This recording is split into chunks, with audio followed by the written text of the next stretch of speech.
Welcome back to Don't Make Me Tap Again, the podcast that is all about using EFT or the emotional freedom technique to shed negative energy that's holding us back as parents. And today I am going to share a little bit about the current energy that we are in. So, when we look at life through the lens of human design, every 6 or so days, we go through a new energy. And today we are in the energy of gate 32, which you don't need to know anything about human design. You don't need to even believe that. But what I love about tapping through the gates is that, well, one, it's an energy that we are all experiencing, whether or not you realize it. It's something that's happening to all of us. And when you don't when you don't look at life through the lens of human design, you can still feel like, oh, today feels a little bit more chaotic, or today feels a little bit more like I feel more pressure, or today I just feel like my mind is spinning. These are things that we all are experiencing to different degrees. So that's one reason that I like going through it. And two, each gate has a lesson that we can learn about ourselves, and it gives us an awareness for us to shift the way that we're showing up. So gate 32 is called the gate of endurance through some models of human design. But what that really means is sticking with your goal, even when it's hard, even when perhaps you have so many roadblocks in your way. And what keeps coming up for me as I am contemplating this energy, these past couple of days and going into the next few days, is when my parenting journey was so incredibly hard.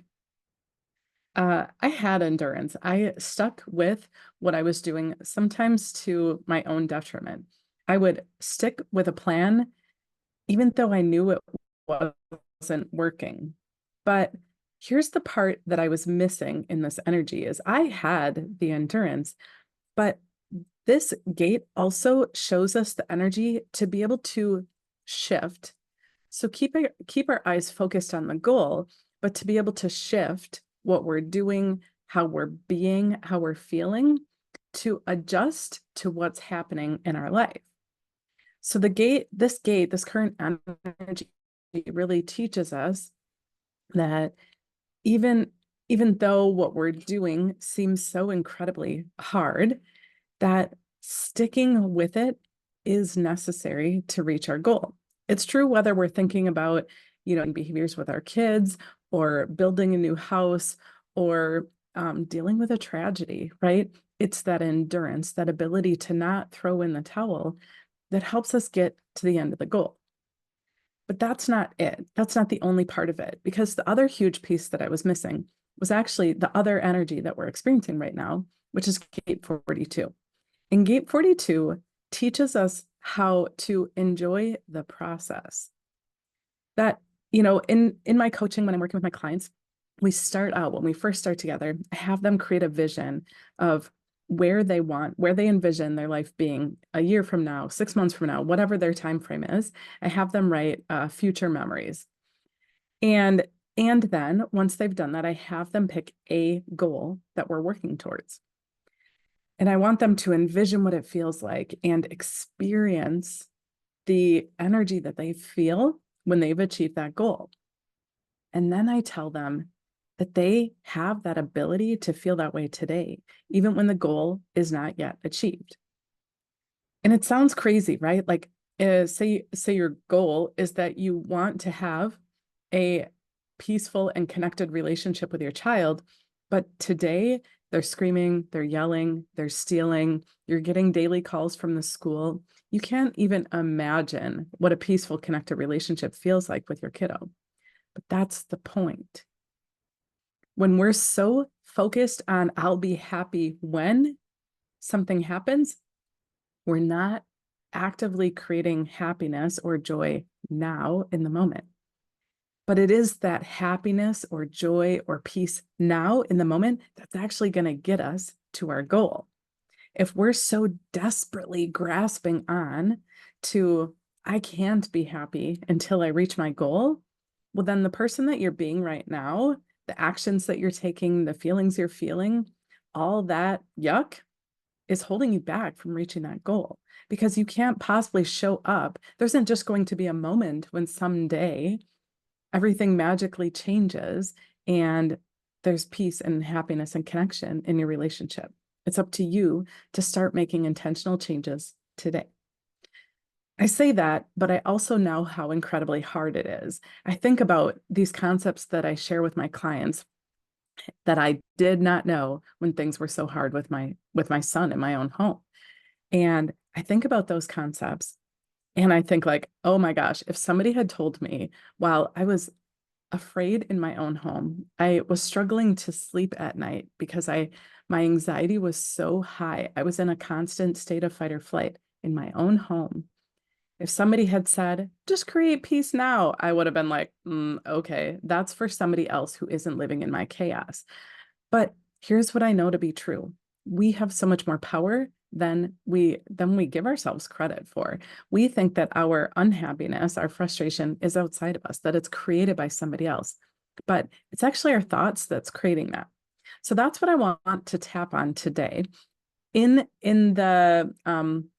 the energy of gate 32 and gate 42 is I I really want to share with you this concept that even though I feel like I have no control over my own happiness in my own home, that you have more power than you realize.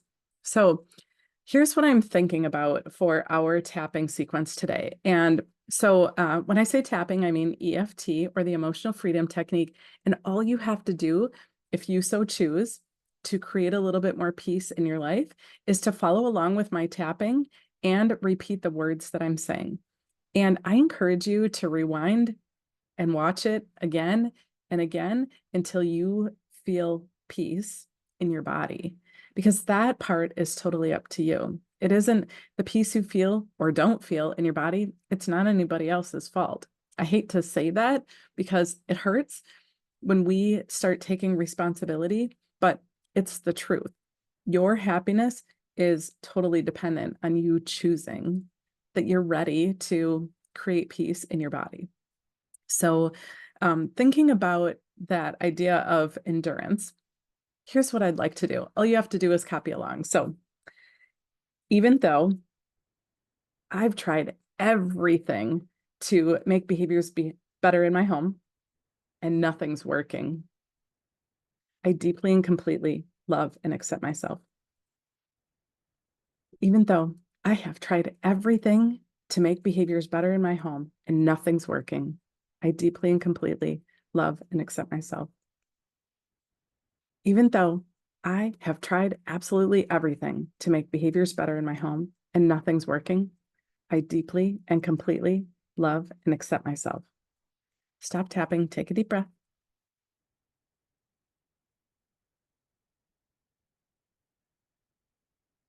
Top of the head. I've tried everything. Inside the eyebrow, and nothing's working.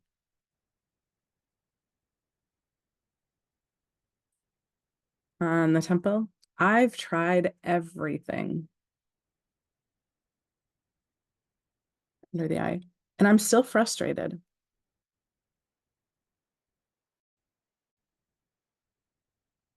Under the nose, I just need my child to behave.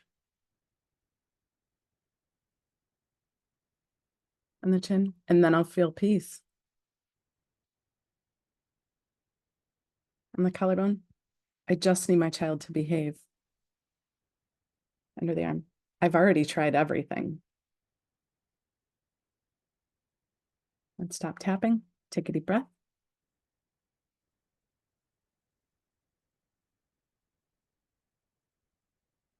I encourage you to notice if anything came up for you as we went through that tapping sequence.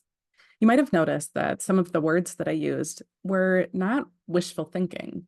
In fact, they were almost affirming the negative, right?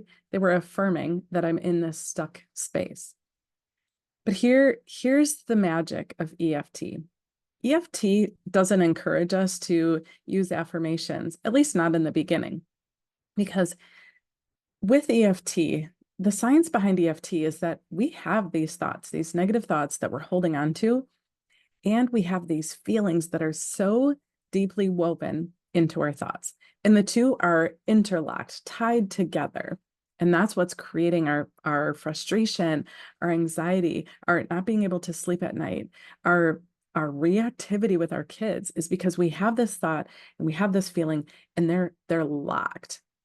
But with EFT, as we're saying our actual thoughts that we have, and we're tapping on our meridians are where those feelings, those emotions, that emotional energy is held. When we say what we're actually thinking and we tap on the meridians, we release the two, which that space between our thoughts and our feelings that are no longer locked together, that's where peace lies, in that space between them. So that's what I love about EFT. It's so simple and it can be so incredibly powerful. So if you are interested in learning more about how to use EFT to create space in your heart, to allow for more peace, more connection, more love, this is my jam. So I can't wait to connect with you. Reach out. I'll put my booking link in the comments in case you'd like to book a one-on-one session for yourself. So that is it. And we will tap soon.